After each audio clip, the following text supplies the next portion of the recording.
Herkese salam. Millət, az əvvəl burada belə bir hadisə baş verdi. Burada körpünün altına çata-çatda mən düz sarı xəttin içindən gedirdim. Bir dənə nömrəsini deməyim, bir dənə maşın yanımdan bildiyiniz elə keçdi ki, bu vəziyyətdə burada belə maşın gedən vaxtı mənlə maşının arasında bir maşının yəni yavaş keçsə belə diqqətli olmalıdır. O insan oradan saatdə bəlkə də bir 60 ilə keçdi. 50-60 ilə keçdi mənim yanımdan. Güzgüsü də az qaldı qoluma dəysin. Fikir bildirdim, gəldi, geçdi orada bir dənə dayı yandı. Həmən yerdə maşın dayandı, yaxınlaşdım.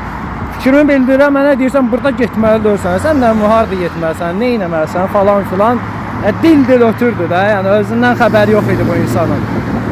Özündən çıxdım, velosipede düşdüm, velosipedi qırağa qoyurdum, bir də gördüm saxlamadı, çıxdı getdi. Yəni bildiyiniz bir abırçılıqdır. Bu velosipedi yanından keçəndə zəhmət olmasa ara məsafəsi saxlayın. Gəlin siz dayanın, mən sizin yanınızdan keçim. Maşın, siz velosipeddə, mən də maşında saatda 70 ilə gəlim yanınızdan keçim. 40 ilə də gəlim yanınızdan keçim. Onda bilərsiniz velosipedin yanından aralı keçmək lazım olduğunu.